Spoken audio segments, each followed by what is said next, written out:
প্রয়োজনীয় রাষ্ট্র সংস্কার, গণহত্যার বিচার ও সংখ্যানুপাতিক পিআর পদ্ধতিতে সুষ্ঠু ও নিরপেক্ষ জাতীয় নির্বাচনের দাবিতে ইসলামী আন্দোলন বাংলাদেশ আহত আজকের এই ঐতিহাসিক মহাসমাবেশে এখন বক্তব্য রাখবেন 24-এর গণ অভ্যুত্থানের অগ্রনায়ক ইসলামী আন্দোলন বাংলাদেশের সংগ্রামী সিনিয়র নায়েবে আমির আলহাজ হযরত মাওলানা মুফতি সৈয়দ মোহাম্মদ আলিম সাহেব।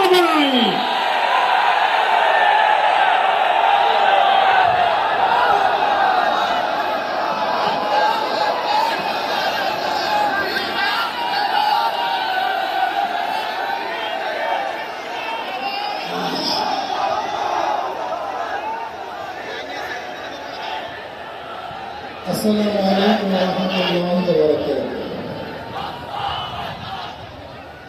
نحن نصلي على رسوله الكريم وبعد.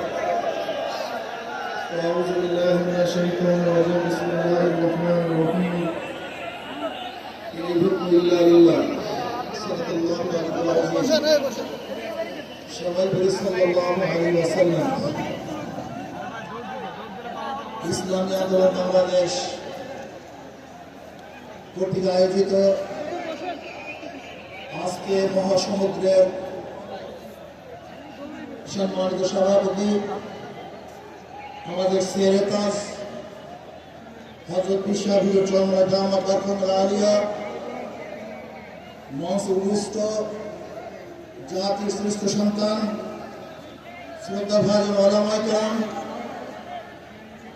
ইসলামী দলের নেতৃবৃন্দ, অন্যান্য দলের নেতৃবৃন্দ, সামগ্রিক ইসলাম প্রিয় দেশপ্রেমী ভাইয়ের আমার, আজকে সম্মেলন কেন? আমরা পিআর সিস্টেম নির্বাচন চাই, সংখ্যানুপাতিক হারে নির্বাচন চাই। বিএনপি কেন মানছে না? বিএনপি তো দাবি করেছে আমরা জাতীয় সরকার গঠন করব, এটা বিএনপির দাবি।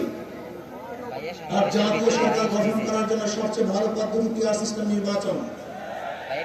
জাতীয় সরকার সর্বদলের অংশগ্রহণমূলক সরকার, আর সর্বদলের অংশগ্রহণ সরকার গঠন হতে পারে একমাত্র পিআর সিস্টেম নির্বাচনের ভিত্তিতেই।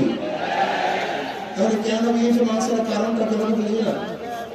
অবশ্যই বিএনপিকেও পিআর সিস্টেম নির্বাচন মানা উচিত। সংস্কার চাই।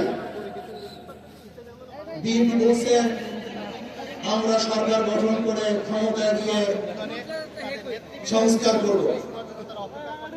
প্রথম প্রশ্ন হলো এই, আগামীতে বিএনপি ক্ষমতায় যাবেন, এই গ্যারান্টি কে দিয়েছে? আপনি কিভাবে ভেবেছেন? যারা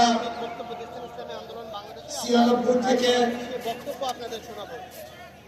91 থেকে 96 পর্যন্ত ফেল করার কারণে 96 ক্ষমতা আসতে পারে নাই। আবার 2001 থেকে 2005 পর্যন্ত দেশ চালাবার কারণে 2008 তারা ক্ষমতা আসতে পারে নাই। 2001-এ বিএনপি ইশতেহার ঘোষণা করেছিল, সেই ইশতেহারের মধ্যে 10% বিএনপি বাস্তবায়ন করতে পারে নাই। এমনকি 2001-এ বিএনপি ইশতেহারের 1 নম্বর শর্ত তারা পালন করতে পারে নাই। আমি বিশ্বাস করি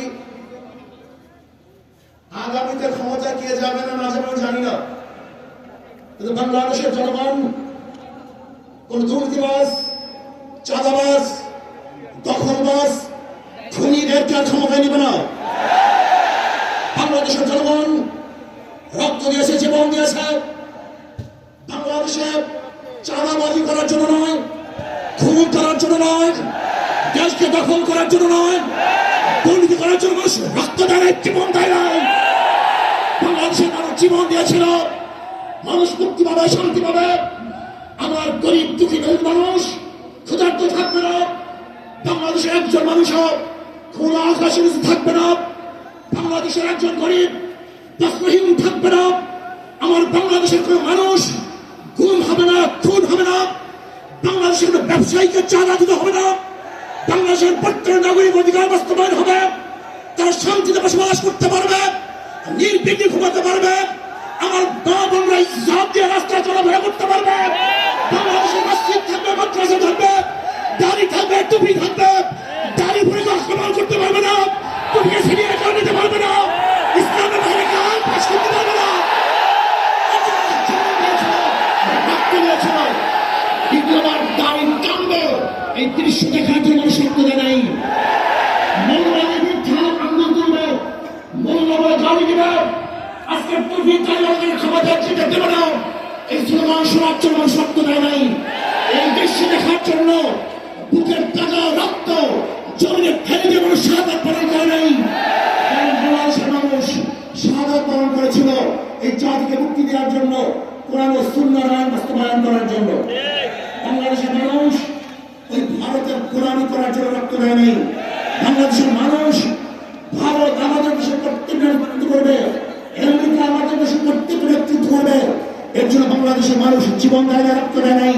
বাংলাদেশের মানুষ সাধন, তারা নিজেরা আইন প্রণয়ন করবে, নিজেরা সংসদ পরিচালিত করবে, তারা নিজেদের পায়ে দাঁড়াবে। বাংলাদেশের মানুষ জীবন দিতে পারে, কিন্তু তার গোলামি করতে পারে না। তারা ভাইয়ের আমার, আমি বিশ্বাস করি আজকে মঞ্চে যারা আছেন, যদি আমরা মুনাফিকি না করি,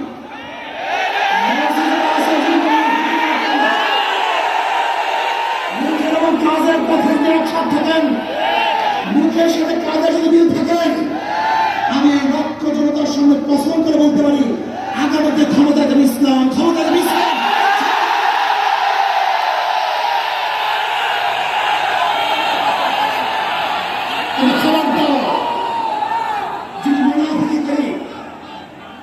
এদেশের মানুষ সচেতন হয়েছে, এদেশের মানুষ সব বিহারি হয়ে গেছে।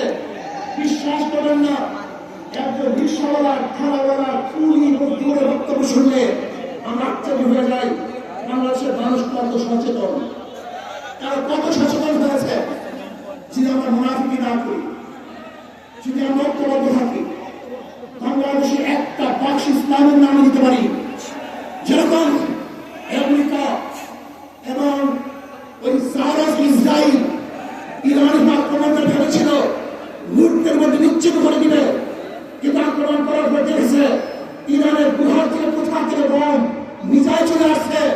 আমেরিকা এবং ইসরায়েল যেরকম অনুভব করতে পারে নাই, বাংলাদেশের বুকে যদি একটা বাক্স না হয়, বাংলাদেশের ঘরের থেকে এমন নিচে বের হবে, এমন বোমা বের হবে।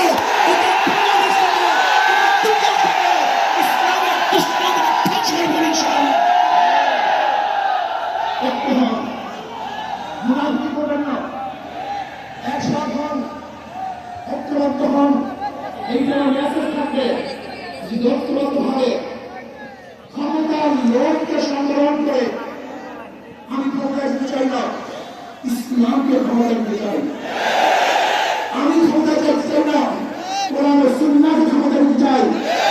যদি আদর্শ পালন করেন, এই নীতি আদর্শ গ্রহণ করেন, ইনশাআল্লাহ নাসরুন মিনাল্লাহি ওয়া ফাতহুন কারীম। অবশ্যই সাবিরিন সেই রাস্তা আমি দেখতেছি, আমার চোখের সামনে আমি দেখতেছি। এই সংসদের মধ্যে কলেমার কথা হবে, কোরআন ও সুন্নাহর কথা হবে, লা ইলাহা ইল্লাল্লাহ জানতে হবে। শান্তিতে বসবাস করতে পারবে, জুলুম থাকবে না, অত্যাচার থাকবে না, অবিচার থাকবে না। প্রত্যেক মানুষের প্রাপ্তি তাদের ঘরে ঘরে পৌঁছানো হবে। আজকে আমার মা বোনেরা বলছে ইসলাম ক্ষমতা আসলে আমাদের অবস্থা কি হবে? ইসলাম ক্ষমতা আসলে প্রত্যেকটা মা বোনের ন্যায্য অধিকার প্রতিষ্ঠিত হবে। ইসলাম ক্ষমতা আসলে আগামী 5-10 বছরের মধ্যে সমস্ত গরিবরা পরিপুষে উন্নয়নে চলে যাবে। ইসলাম ক্ষমতা আসলে 28 লক্ষ কোটি টাকা বিদেশে পাচার হবে না, দুর্নীতি থাকবে না, জুলুম থাকবে না, অত্যাচার থাকবে না, নির্বিচার করে মানুষ আর খুন হবে না, গুম হবে। ইসলাম ক্ষমতা আসলে শ্রমিকদেরকে তাদের অধিকার আদায়ের জন্য রাস্তায় নামার প্রয়োজন হবে। ক্ষমতা আসলে কৃষক শ্রমিক মজদুররা তাদের অধিকারকে প্রতিষ্ঠিত করার জন্য ইসলামী সরকার তাদেরকে নিয়ে কমিটি গঠন করে তাদের প্রাপ্তি তাদের কাছে পৌঁছায় দেবে। আসুন ইসলামী হুকুমত কায়েম করার জন্য আমরা চেষ্টা করব। আজকে আমাদের এই জনসভা যশোর থেকে আমার কিছু ভাই আসার সময় তারা এক্সিডেন্ট হয়ে শাহাদাত গ্রহণ করেছে। আমরা তাদেরকে জান্নাতুল ফেরদাউস দান করব। আমার অনেক ভাইয়ের অনেক অবস্থা আছে, আল্লাহ তাদেরকে সুস্থ করে দেন। আসুন আজকে জনসমুদ্রে আমরা আসছি, আমাদের টাকা নাই, পয়সা নাই, নিজের পয়সা দিয়ে এসছি, নিজের খানা খেয়েছি। এই জাতিকে, এই দলকে, এই কাফেলাকে গোটা দুনিয়া কোনো প্রশক্তি বলবে, কোনো প্রশক্তি পরাজয় করতে পারবে না, থামিয়ে রাখতে পারবে না। অবশ্যই ইনশাআল্লাহ আমরা বিজয় হবো। আল্লাহ আমাকে এবং সবাইকে ইসলামী হুকুমত কায়েম করার তৌফিক দান করেন। আমা আলাইনা ইল্লাল বালাগ। আসসালামু আলাইকুম ওয়া রাহমাতুল্লাহ।